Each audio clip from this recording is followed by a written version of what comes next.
Nu skruer vi så tiden tilbage fra dengang åen ikke var her. Vi går 20.000 år tilbage til istiden, da der lå en flere kilometer høj isbræ her på dette sted. En isbræ er sammenpresset sne og is. Presset fra nord var så kolossalt, at isbræen blev skubbet herned til os. Dette skete sikkert ganske langsomt, måske med ganske få meter i døgnet, men den tog alt med sig, der stod i vejen for den.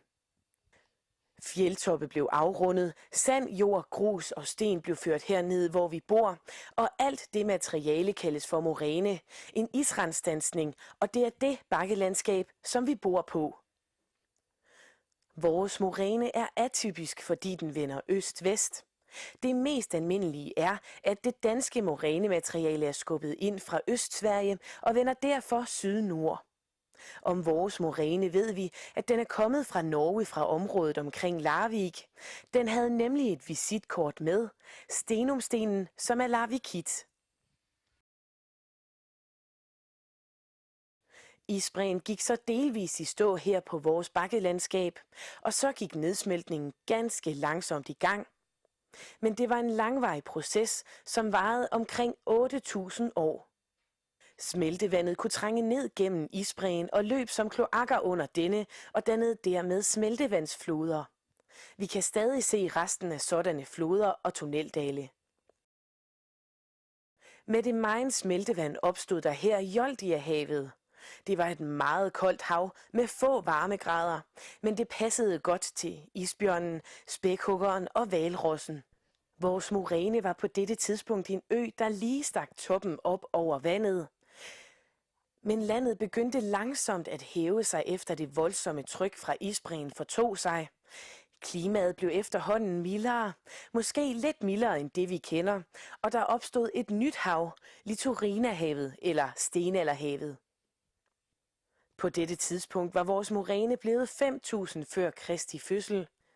Fra tundralignende tilstande var bakkelandet nu dækket med skov, hovedsageligt birk og hassel, men fyrretræ har der sikkert også været her. I skoven var der elg, urokse, bjørn, hjort, los og bæver. Renerne trak nordpå, og renjægerne fulgte med, og det blev nok de første mennesker på vores moræne. Morænen hævede sig så meget sammen med det omliggende landskab, at havet blev fortrængt, og så er vi tilbage ved åen.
Øster Hjermslev er en randby, der ligger på kanten af stenalderhavet.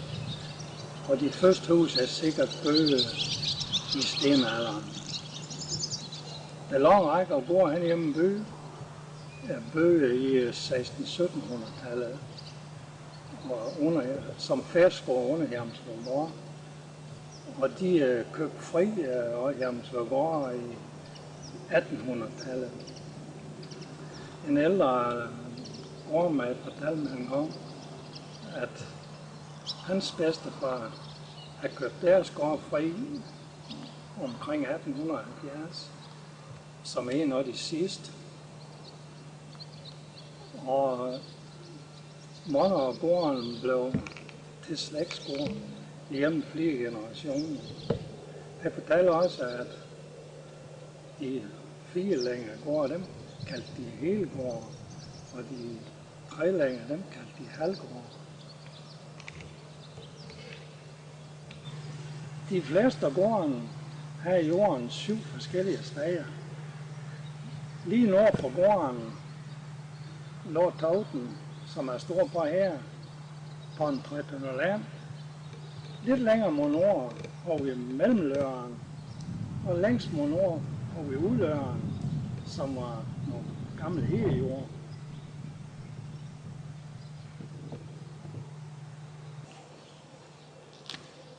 Syd for bygaden har vi havnen, som er god græsningsjord til malkekvæger, der omkring 15 land. Længere mod syd har vi Tjaren, og mod sydøst, ude i broen over Rødå, der har vi Rotjaren.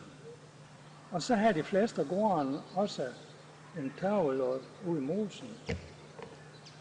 Årsagen til, at der aldrig er sket en udskiftning her i byen, kunne jo være den, at den store forskel, der er på jorden nord for byen og syd for byen.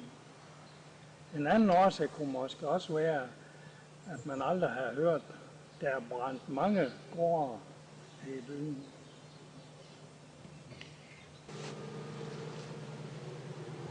Vi er gået op imellem 2 gårde, som ligger rigtig tæt. Hvad er fordelen og ulemperne ved så at bo så tæt? Jamen det kunne jo være, at man fælder redskaber og hjælper hinanden med markarbejde. Og det kunne skabe en vis tryghed, hvis nogle uheld var ude, man hurtigt kunne få fat i en nabo.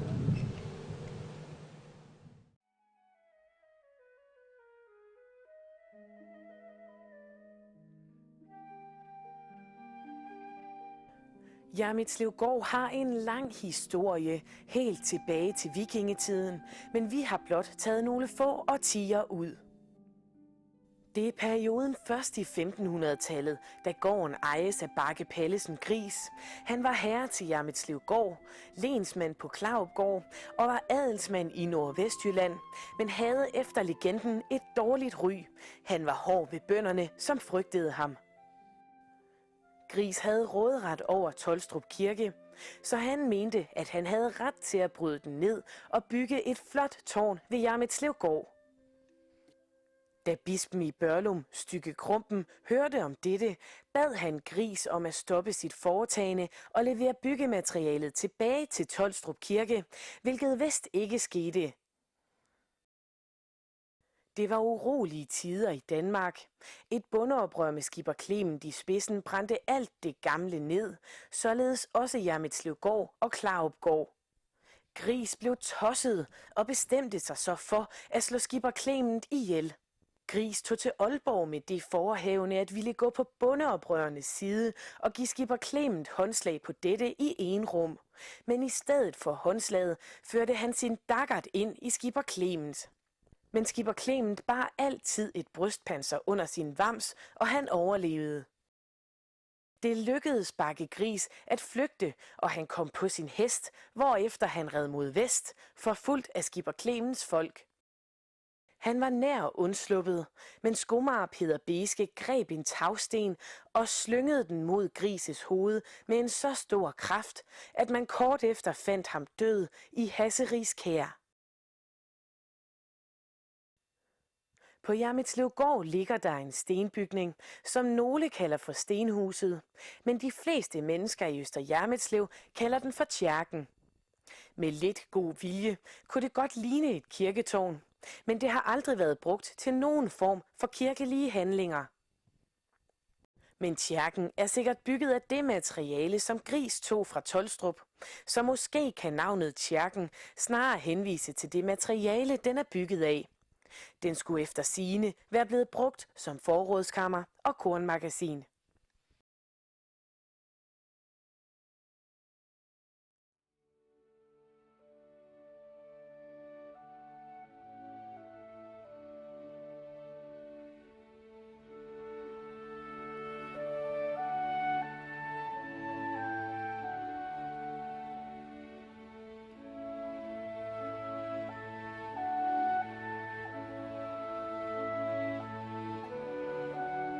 Kong Frederik 9. besøgte flere gange pastor Graver i Tolstrup præstegård, men grunden hertil kan vi kun gisne om.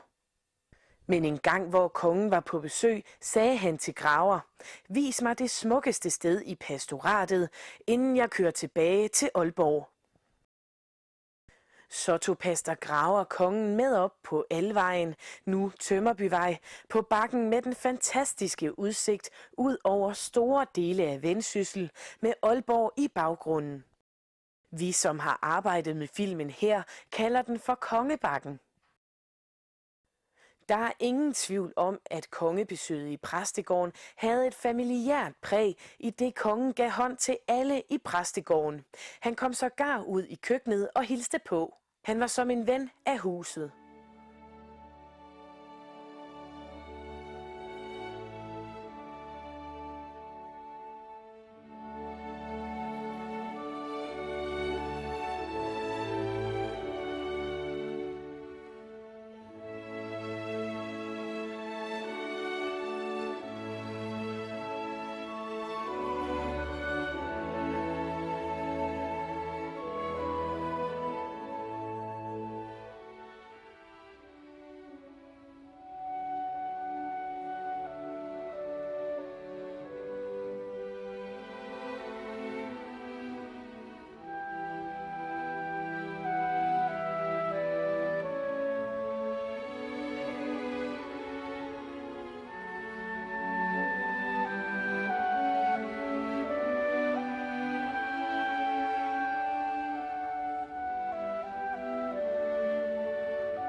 Menigheden her på Stenvejen, den har egentlig lidt løst eksisteret siden 1840-1850, og det var mennesker, der samledes forskellige steder i hjemmet og snakke om deres tro, og blandt andet ude på Stenum Vesterhede, der var der en større gruppe, og i Tømmerby var den. Og det kørte sådan i mange år i de forskellige hjem, både det var især på våren, at de samledes for, at der var god plads i stuerne. Men så i begyndelsen af 1900-tallet, der købte man en bygning herinde på Bogfinkevej. Det har været en gammel skole, og der holdt menigheden til i mange, mange år, helt frem til år 2000 faktisk. Den bygning, den blev udvidet af 2 omgange i 1974, og så blev der bygget lidt til i 1994 var det. Men så i 1996, der begyndte man tanken om at bygge en helt ny kirke. Og det, der ligesom har været Vesterkirkens kendetegn igennem alle årene, det har været, at man har haft et stort børnearbejde, og i gudstjenesterne, der har været meget sang og musik. Og det var ligesom det, man følte, at de ydre rammer, de var for snævre hen på Bogfinkevej. Så det var ligesom det, der gjorde, at vi besluttede at arbejde med at bygge et nyt kirkecenter. Og det kan virke utrolig voldsomt, at vi vil bygge et center med 2100 kvadratmeter. Men det var egentlig ikke bare for at have en kirke, det var også for at have et aktivitetssted, hvor vi kunne gøre mange forskellige ting, både som menighed, men også lokalsamfundet måske kunne have glæde og gøre brug af. Så det var det, der ligesom gjorde, at det hele det blev sat i gang i 96. Og så i 1999, den 17. juni, der tog vi det første spadestik her på grunden. Og i år 2000, september år 2000, der var kirken klar til at tage i brug. Kirken blev bygget af rigtig mange frivillige fra menigheden, men der var også professionelle håndværkere, der var med til at bygge. Så på den måde så fik vi det dejlige sted banket op, og det virkede måske lidt dominerende, men efterhånden som beplantningen gror op, og det hele ligesom er på plads, så synes jeg egentlig, at det passer godt ind i bybilledet her.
Man hører så tit, at meteorologerne i vejrmeldingen siger, at vi ligger i lag af de nordiske fjelde. Når man bor i Stenum, kan man af og til se, hvordan morænen med sin beskedne højde kan være med til at ændre vejret.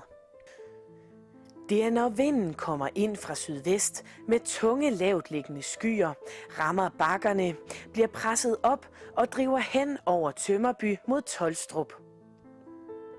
Det kan være med tåge, dis eller lette regnbyger. Hermed kan man sige, at vi ligger i lag af vores egen moræne.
Efter stavnsbåndet blev ophævet i 1788 og selvejet vendte tilbage, kunne nogle jordbrugere se fordelen ved at flytte deres bedrift ud på de åbne arealer, bort fra det snævre bofællesskab og med sine jordlodder spredt over et større område.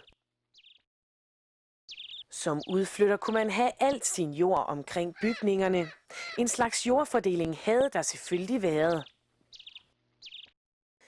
Senere blev der også bygget skole, Thise Nordre Skole, hvor børnene fra udflytterne og fra Filholm hørte til.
Thise gamle bydel har ikke forandret sig meget igennem de sidste årtier, og ved første øjekast kunne den godt ligne en hvilken som helst anden landsby i udkantsdanmark. Men se så lige her. Bakkeskrænten med flotte nye huse, som har skubbet sig ind i morænens sydside, godt i læ for den kolde nordenvind og med en fantastisk udsigt.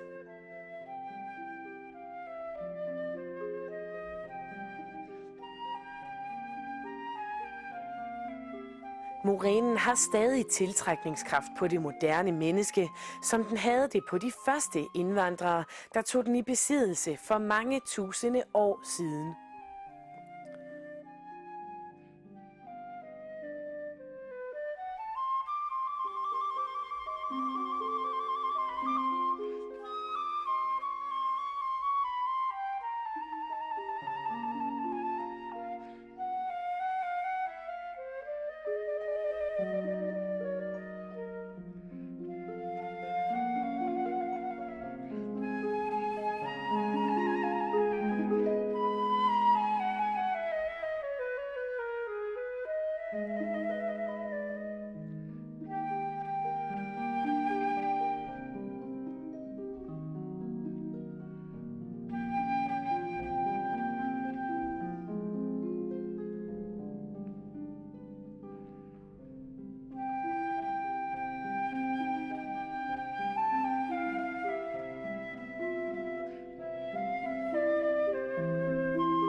Lige vest for kirketårnet har vi lågen her i Kirkegårdsdige, hvor vej fører ned til Vor Frue Kilde. Nu springer kilden godt nok ind længere, men Historisk Samfund har rejst en sten dernede. Det gjorde de i 1921 for at vise, hvor Vor Frue Kilde dag sprang en gang. Skal vi gå ned og se på den?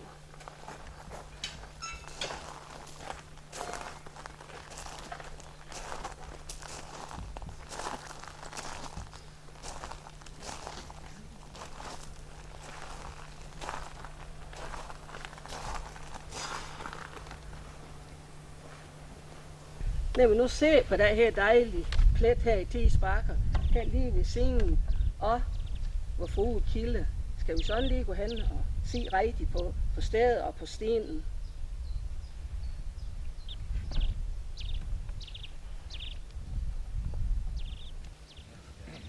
Ja, her var det sådan en gang sprungen en kilde, som blev kaldt Vor Frue Kilde, ligesom kirken jo Vor Frue Kirke.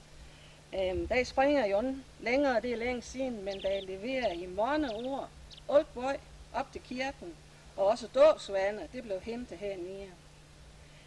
Kilden var jo en hellig kilde, og der havde ry for at have helbredende kraft. Og derfor så kom folk valgfartende hertil i store flokke for at blive helbredt, og det gjaldt både raske og syge, for man kunne nemlig også ved at drikke og rundt gardere sig fremover. Så vaske sig med sig måske vande med drakkervande, med øvernatter her ved scenen og kilden, med at ofre mønter og sikkert også af ting. Men så skete der det, at kilden der kom i vandry ved, at en herboende løjtnant fik besøg af en bissekræmmer, og han fik ud af at have penge, så ham slog han ihjel, og for at skjule lige, så transporterede han lige på en grå hest herop til kilden og smed lige ned i kilden. Og derved mistede kilden sin helbredende kraft. Når man færdes her i bakkeren, så kan det jo nok være en eller anden, der undrer sig over, at Jan og bakkeren har det fine navn, Guldbjerg. Men det går der også at savne om. Og det stammer helt tilbage fra dag 10, da Vildmosen var dækker og hav. Der kom der et sigende, sejlende skib her og strande, tungt lastet med guld og sølv. Og så vidt er ved, så led i dag skat stadigvæk begravet dybt i Guldbjerg. Om det så var navne eller savne, der kom først og lå navn til det ordent, det er jo sådan til at være. Men man kan jo sagtens forestille sig, at ligesom vi i dag går og drømmer om at vinde de der mange millioner i lotto, så kan man jo også godt forestille sig, at folk i gamle dage drømte om den her guldskat, der lå i bakkeren, og det fattige og forarme hoveriarbejde med tagit og slæ med jorden. Det hjælper forresten, at hvis man graver i Guldbjerg, så vil der ske en ulykke. Men Der var en ejer af Tise Ladegård, Harald Bæk. Han stod der mange grus, og så gav han som en sanden til at grave i bakken. Jamen, sker han nu ved det? Spurgte Knud Nielsen, der var lærer på Tise Nordeskole. Nej, det gjorde han, så han. Jo, forresten, dagen af det, der døde godt nok igen og min bedste tyr. Men det kunne jo være, at jeg ville være død i livet. Det ser jo også, Cecil, at i sådan nogle store bakker, som vi har her, for det meste af rejer jo mindre, eller det højeste rejer jo mindre end 49 meter op, der bor der også store folk. Og i møde i gamle dage, der fandtes der altså kæmper, der var så store og stærke, så det var helt forskrækkeligt. Og sådan en bor der også i Guldbakke. Han var noget af de mest, det må man forstå, og det kan man også forstå, når man hører, at han endda på Filholm Mark bukkede sig ned og samlede en mag med plov og 6 ø op og putte i lommen. Den ville han tage med hjem til bøn, så de her nord skåret med. En anden dag, så stod det samme Guldbjerg med og hvilede sig med øjearmen, sådan en støtte mod rykningen og tager op på kirken. Så fik han besøg af 2 A-kæmper, og de 2 kæmper, de gav sig straks til at prale over, hvor stærke de var.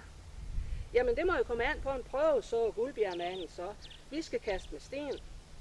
Og så stillede de sig op på hver af de 3 bakker, Mandebakke, Kirkebakke og Guldbakke. Og det første kæmpe, han kastede en sten, og der landede helt ude i Stavær Eng. Om der ligger der stadigvæk, det tør jeg anse, der har vist slået det ind til for nylig, og det hætte sig, at hver gang der lugte nybagt brød i Stavad, så vendte det sig. Og i parentes bemærket, skal det vist nok forstå sådan, at det gjorde det aldrig, for de bagte aldrig derude, de var så nære. Men det var selvfølgelig dag i gang, det var endnu i dag. Så skulle der næste kæmpe kast, og han kastede endnu længere, han kastede helt ud i Bykær. Men Guldbjerg med, han kastede så langt, at hans sten, der landede helt øve på gøl. Så det var der i gang, der var kålfolk til i Vendsyssel. Så går der også savn om kirkelammet. Og da kirken der sådan er mere involveret i dag historie, så må man måske gå ud for, at det savn, eller dag fortælling, der er yngre end det foregående. Der går man lå grundstenen til Tistjærk, der begraver med lam ned over dag sten, for at kirken der skulle stå uforstyrret hen til verdens ende. Det viste så, at det kirkelam, det kunne også varsle for krige og ulykker. Der var engang en mag i Mande, han så kirkelammet, det kom løben bag ham, mens det bredte så ynkeligt. Og rigtig nok, kort tid efter, der udbrød det store kvægsyge, og det hætte sig, at der var så voldsomt her i området, at det bare overlevede en eneste ko i Mande. Nå om dagen, der er jo ingen, der hører kirkelammet mere, og det er nok fordi, vi har for travlt, vi er ikke gode til at høre det. Og det er jo i grunden en skam, for i gamle dage, der slag det sjældent fejl. Det var jo også her i bakkeren en gang i mange år en årlig begivenhed, nemlig Tise Marked. Man regner med, at det stammer helt tilbage for først i middelalderen, eller måske endnu længere, og at Tise Marked det er opstået på Gry og her ved kilden. For når folk de valgfarter hertil i hovedbetal, så kan man jo lige så godt hale lidt. Og så opstod der sådan nogle små boder og salgssteder og kræmmer for vidt omkring, for jeg snød ud over, at her kunne man jo en god hale. I begyndelsen blev markedet opholdt her neden for kilden og hen på pladsen imellem kirken og så Tise Ladegård. Senere blev markedet flyttet vestpå, i hvert fald ifølge forfatteren Jens Thies, og lå henne nordøst for Thies by og helt hen øst for Jormorvej. Der er vej, der i dag kaldes Thomas Olsens Lykkensvej. Markedet det var i 3 dage, og hvis vi går længere tilbage, måske en uge eller mere. Og det var virkelig et stort marked med alt, hvad hjertet det kunne begære, for stor og bitter og ung og gammel og rig og fattig. Der var en dag ting, man kunne hale med, og der var karuseller og kaffetelter og øltelter med videre. Der kom endda skomager helt fra Viborg. Der fortælles mange historier om de elendige veje, det var der i går, hvordan hestevognen de sat fast, og man chikanerer hinanden for at komme først og få de bedste stadepladser. Der fortælles jo også historier om det mindre pæne sige, sådan noget med drukkenskab og slagsmål og så videre. Men alt i alt var det en stor tid for Thise og for omegnen. I 1882 så blev krammarkederne desværre forbudt. Der blev godt nok ved med at være marked her på stedet helt op til 1915-16 stykker, fordi folk var jo vant til at komme til Thise marked. Men så var også slut til sidst. Brønderslev har blevet en for stor en konkurrent.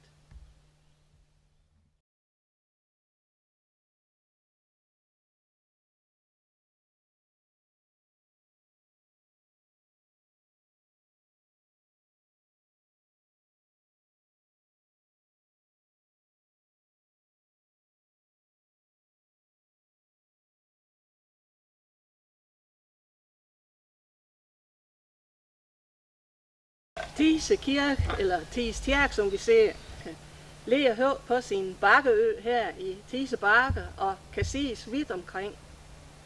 Kirken er bygget i 1200-tallet, sammen med så mange andre kirker i den store kirkebygningsperiode.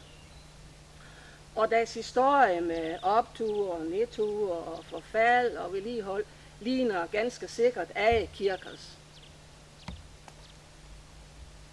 Kirken der var i gamle dage et kendt pejlingsmærke, både fra landsiden og fra søfarten.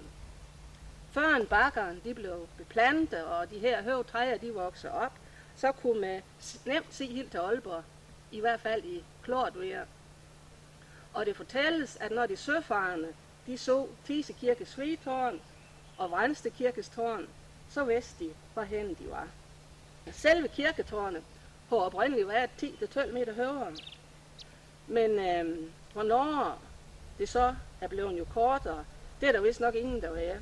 Det har sikkert været i forfald, og så har man enten ville bruge penge på, eller man kan selvfølgelig måske se, at der er jo ingen, der har lyst til at bruge penge på. Og så er det altså blevet forkortet. Man kan nok, når man går tæt til tårnet, så kan man stadigvæk se de skiftende typer af mursten, der har været brugt til at reparere det med.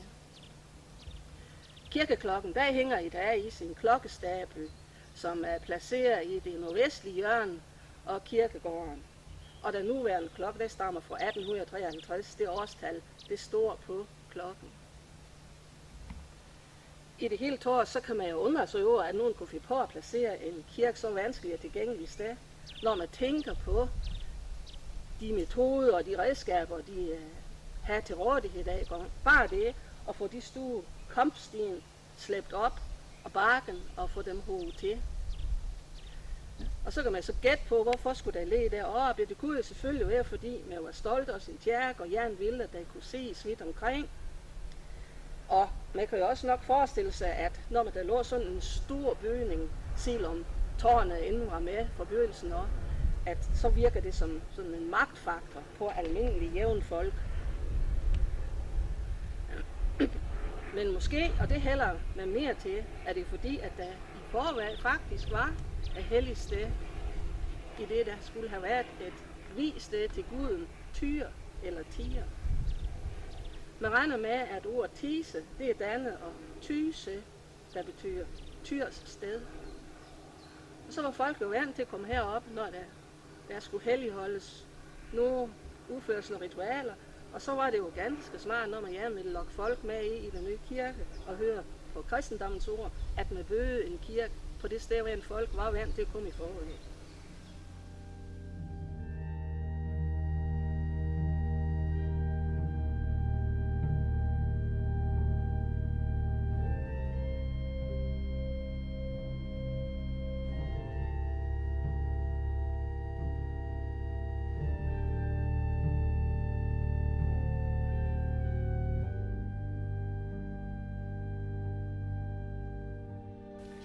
Vi har også her i Thise Kirke en lidt speciel døbefond.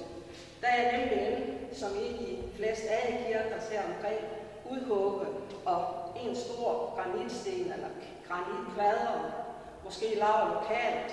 Der er iført for Gotland og er lavet af Gotlands kalksten. der stammer fra 1200-tallet, og det vil sige, at der er jo cirka er lige så gammel som kirken er. Jeg synes godt, man kan se, når der står her, lys og venlig, at der er mere om en blomst, der lige er sprunget ud, i det, der jo er pyntet med bægerblade hele vejen rundt omkring.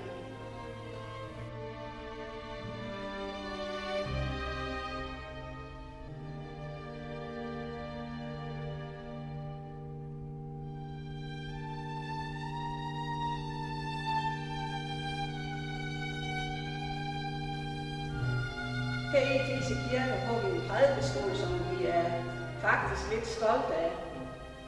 Det er en såkaldt lektorieprædikestol, som hænger udspændt over korbuen og adskiller kor fra skibet her. Prædikestolen er udført i renæssancestil og er skænket i 1588, og de derværende ejere af Gammel Hammelmose, rigsadmiral Peder Munk og hans hustru Karen Skeel. Prædikestolen er jo rigt udsmykket og er inddelt i 13 felter. De 3 felter til venstre og de 3 sidste over til højre forestiller 6 apostle, startende med apostlen Peter over til venstre. Den fremspringende del af prædikestolen forestiller højdepunkter fra Jesu liv, det vil sige, på hver side af den korsfæstede har vi Peder Munks våben afbildet, og på den anden side hans hustru Karen Skeels våben. Ellers er der et felt, der viser bebudelsen, og et felt, der viser Jesu fødsel. Og som sagt, centralt her i midten har vi afbildet korsfæstelsen. Herover har vi opstandelsen, hvor man for eksempel kan se vagterne sidder og sover og ikke opdager noget. Og til sidst herovre har vi Kristi himmelfart.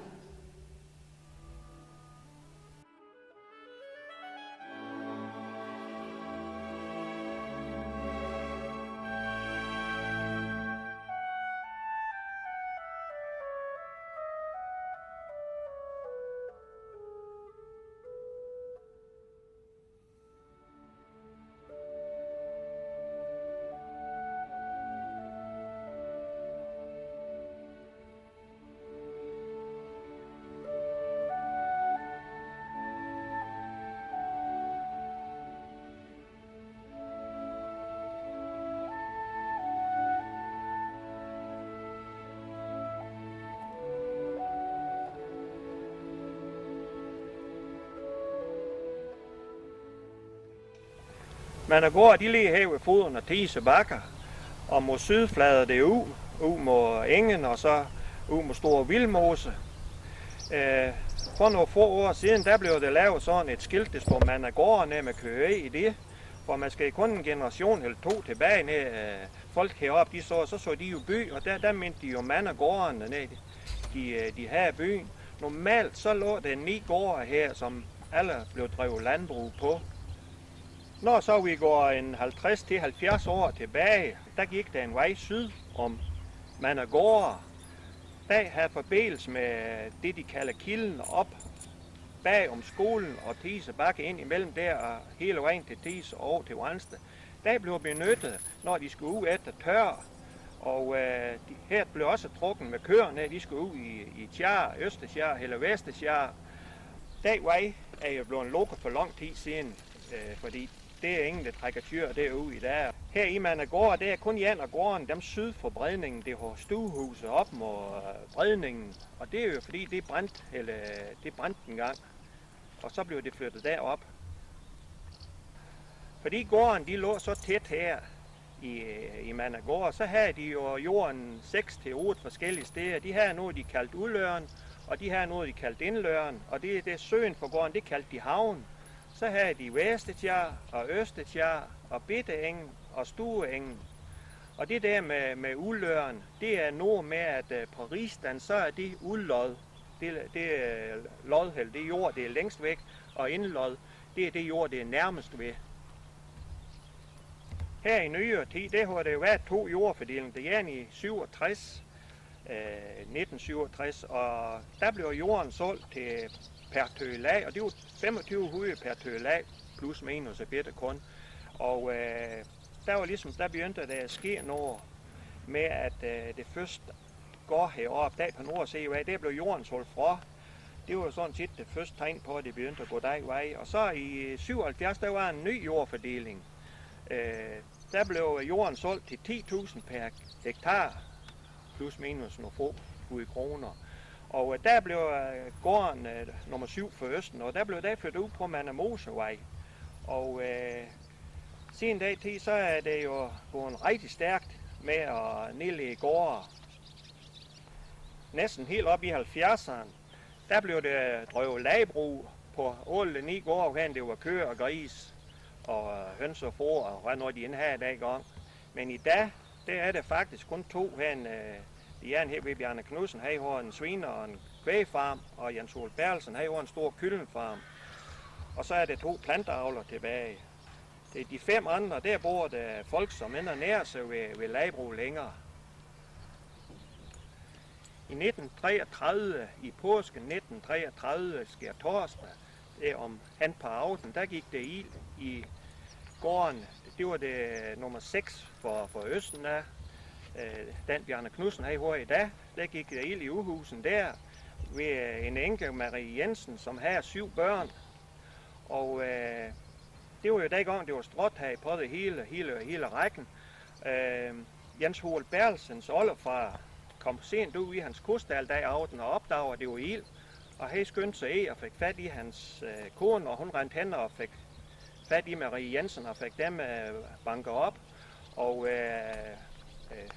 oldefaren der, han tog hans motorcykel, kørte ned til centralen og fik ringet efter brandvæsenet. Og så fik de ellers hele byen væk og fik dem kaldt op. Og da det var en frygtelig storm, og nogle af husene var der tagpap på, og det var nogle der var jo stråtag på det hele. Det fløj jo hjemme i luften. Og da brandvæsenet kom, så begyndte de jo at hælde vøg på, og endda alge på, for de havde nok vøg på de gårde, som indbrændte. Her ved Bjarne Knudsens ejendom, som han bor i dag, det er brændt alle uhusen. Og ved siden af dag lå der et bitte hus, hvor der boede en syg pige, det brændte også ned. Og det næste gård, som hvor tømmeren i Manderhage bor, der brændte stuehuset. Og henne ved Jens Nørgaards gård, som vi ser der i gang, der brændte alle uhusen. Og måneder og dyren kom jo ud, fordi de gik så stærkt. Folk de har jo også forsikret, ligesom de har i dag, men selvfølgelig indtil de samme summer, som vi snakker om i dag. Dengang var uhusen, de var forsikret for, eller bygninger, de var forsikret for 20.000 cirka, plus minus lidt der. Og løsøer, det var lige standen omkring 20.000, nogle lidt mere, nogle lidt mere. Så det var det, de havde at gøre med der i gang, og nogle af dem fik jo det hele, for det var jo inde over uhusen, det brændte, eller støvhusen brændte jo inde med nogle af dem, og uhusen inde med nogle med. Men det var sådan de forsikringssummer, vi snakker om.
På grund af et stigende vandforbrug blev det i Brønderslev Kommune i 1977 besluttet at etablere et nyt vandværk i Tømmerby Plantage. Vandværket blev navngivet Vestre Vandværk og blev etableret i 78 og 79. Idriftsættelsen skete i 79. Der blev etableret 3 boringer i plantagen sammen med vandværket. Vandet i området ligger dybt, 75-80 meter, hvilket i 2008 medførte, at boringen ved vandværket blev renoveret og analyseret for nitrat for at sikre en optimal indvinding. Vandkvaliteten på Vestre Vandværk er særdeles god med en minimal påvirkning af nitrat, som det forventes at kunne holde på dette lave niveau i de kommende år. I 2011 blev det besluttet at renovere vandværket, så det fremstår som en moderne fødevarevirksomhed. Vandforbruget blev som følge af statsafgiften væsentligt reduceret, hvilket i dag gør, at vandværkets kapacitet ligeledes er væsentligt reduceret for at energioptimere vandværket. Vandværket styres i dag via et nyudviklet SRO-system, der muliggør styringen på selve vandværket og fra hovedsædet beliggende på Brønderslev Kraftvarmeværk. I dag udgør Vestre Vandværk ca. 1/3 af forbruget i Brønderslev by og omegn. Der pumpes ca. 1 million kubikmeter op om året. Vandværket leverer dagligt ca. 800 kubikmeter til forsyningens forbrugere. Brønderslev Vand forventer i de kommende årrækker at indvie vand på morænen. Når vandet pumpes op fra boringen, ledes det til en iltningstrappe, der sikrer, at vandet iltes og at gasser frigives. Dernæst ledes vandet gennem en række sandfiltre for at fjerne metaller i vandet, primært jern og mangan. Jernet og manganet fastholdes i filtrene, hvorfor der jævnligt skylles med luft og vand for at frigive jern og mangan, så filtrene igen kan rense vandet optimalt. Dernæst ledes vandet til rentvandsbeholderen under vandværket og derfra ud til forbrugerne. Vi har set på iltningstrap, filtre, og i øjeblikket står vi over vores vandtank, hvor vi står foran vores udpumpningsanlæg, som forsyner Brønderslev by med 1/3 af vandforbruget. Så fordi vi lægger på en bakke, bliver vi meget lavt tryk herfra. Så derfor bruger vi nogle små pumper til de omkringliggende hus. Der er cirka 35, som bliver forsynet her, hvor jeg laver bare store landbrug indimellem. Det vi ser derovre er luften til vores filter og renserfilter, og den store pumpe er til skyllevand, som vi har set filteren i, når filteren bliver renset.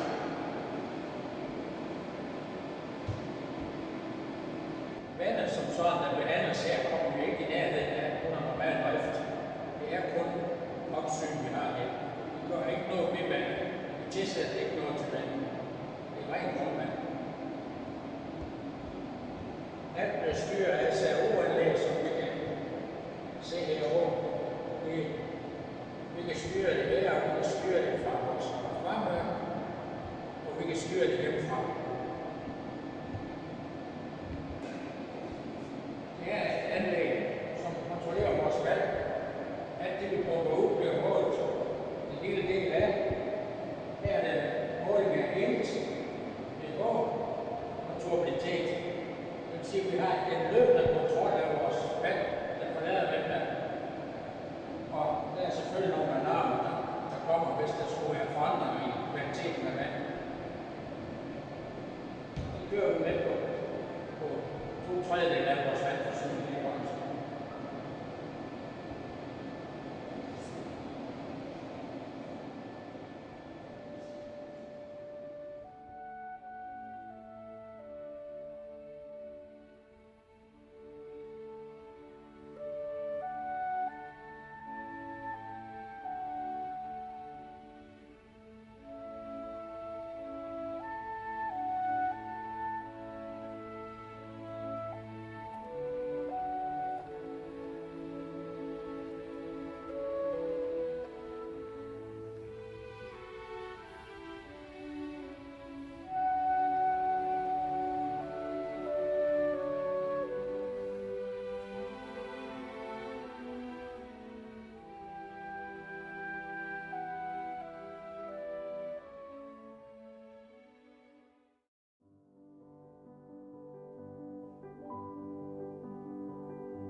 Her på Vipsigvej slutter morænen så, og landskabet skråner ned mod Nørreå.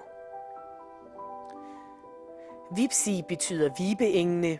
En si er en lavtliggende eng, hvor der ofte står vand, og hvor viberne gerne holder til. Det gør de også den dag i dag, hvilket er meget positivt, da viberne i Danmark har det mere end svært.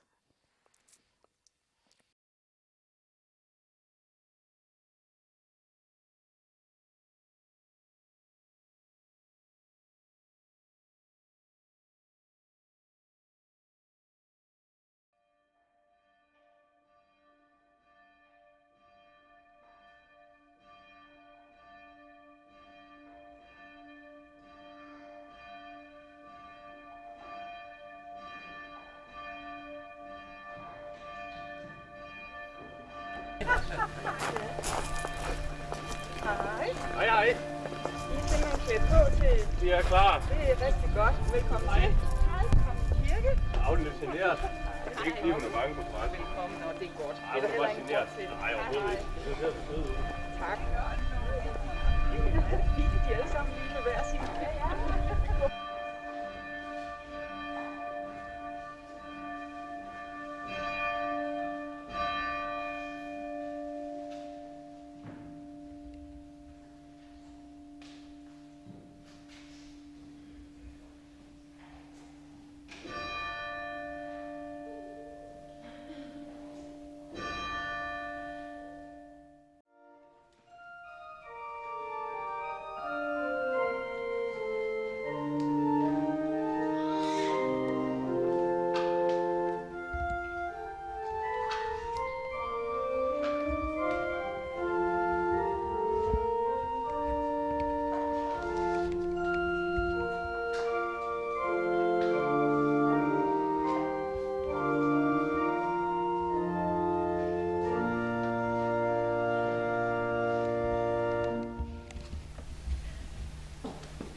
Lad os alle bede. Herre, vi er kommet her for at møde din kærlighed og sandhed. Du er en klippe og en anstødsten. Du kræver mig, og du giver alt. Derfor beder vi dig, send os din Helligånd og gør os åbne for, hvad du vil give os. Lad ordet slå rod i vores hjerter, så du lever i os, og vi bliver et i dig, og tjener dig i alle ting. Amen.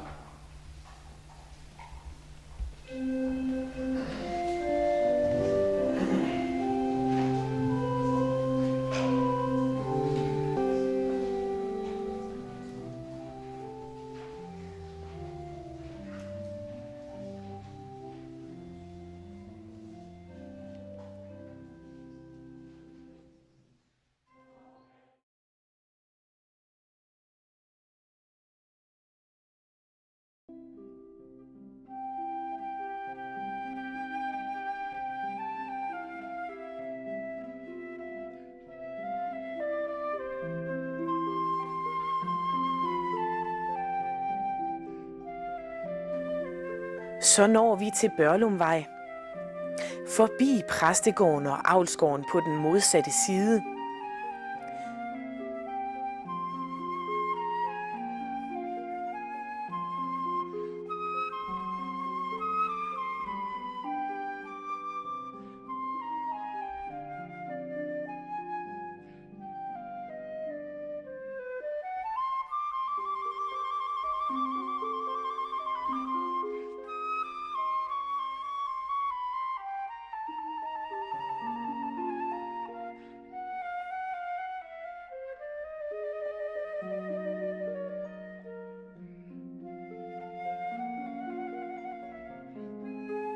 Stenbjerggårde med den noget mærkelige historie.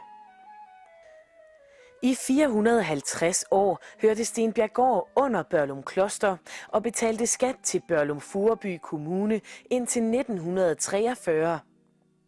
Tolstrup Stenum Kommune skulle betale 41.500 kroner til Børglum Furreby Kommune. Men først ved kommunesammenlægningen i 1970 kom Stenbjerggård tilbage rent kirkeligt.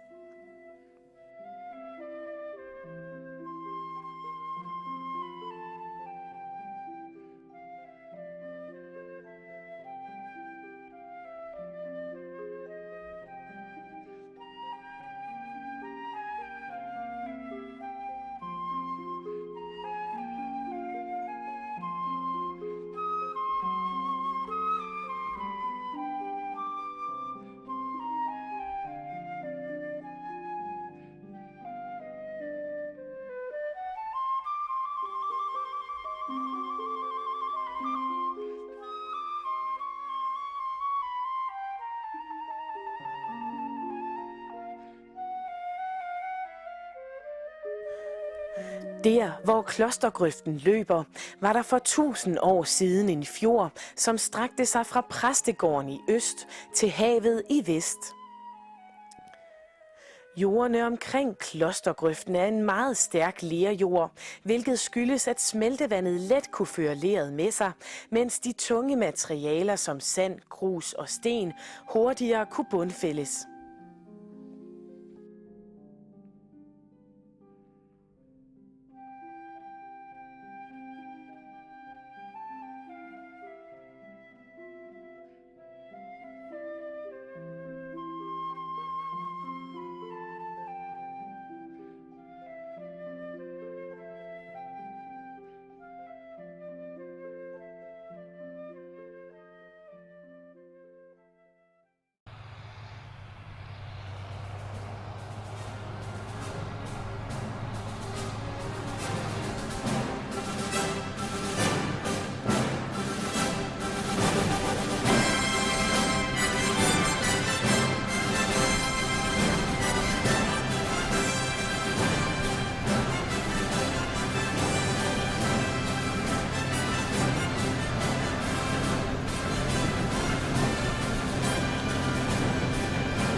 Stenen, som står ved friskolen, er bundstykket af den kæmpe sten, som i sin tid lå vest for Stenum.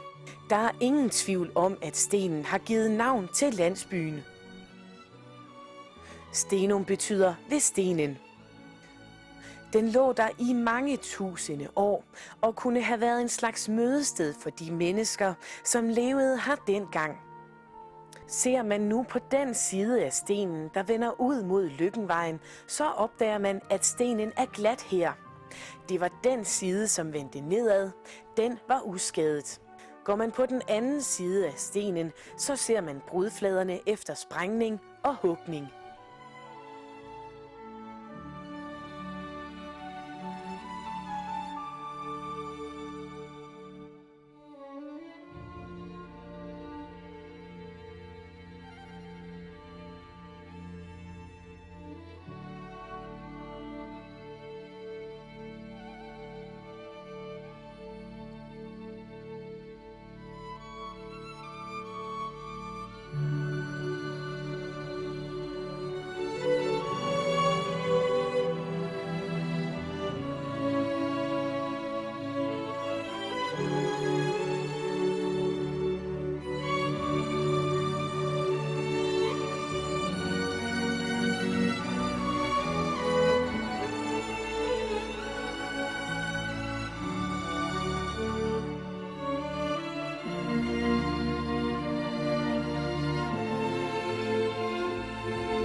Det er så her på træet, man afleverer sin sut, når man føler, at man er parat til at tage den store beslutning. Her ser man landsbyens fremtid med skolegang og ungdomsliv, inden de drager ud i verden. Måske for aldrig at vende tilbage. Men det er vores tro og håb, at nogle af dem vender tilbage, ligesom trækfuglene, for at bygge rede her.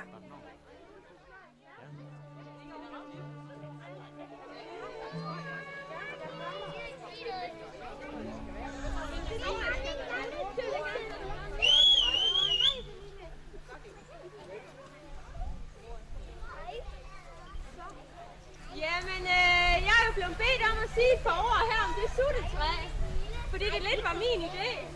Og grunden til, at jeg fik den her idé, det var jo, at der er så mange andre steder, der er suttetræer, som er rigtig flotte og skønne. Og så synes jeg, at vi også kunne have et her i Stenum. Og heldigvis og naturligvis, så var folk med dagplejse. Med det samme, det var da en god idé. Og Kirkelæden har sponsoreret et træ, og Borgerforeningen har sponsoreret det her skilt, som Tine Ravnsmed har lavet.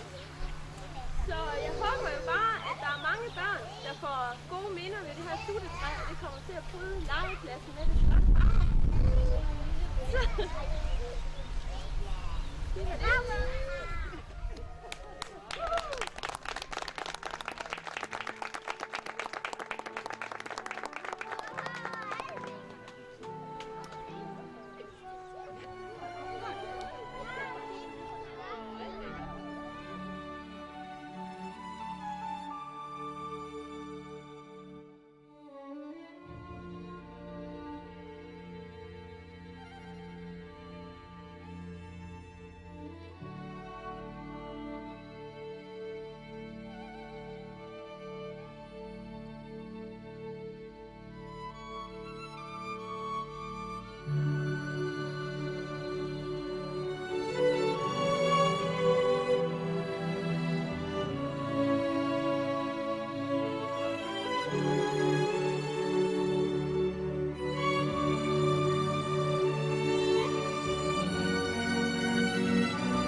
Farvernes vekslende glød.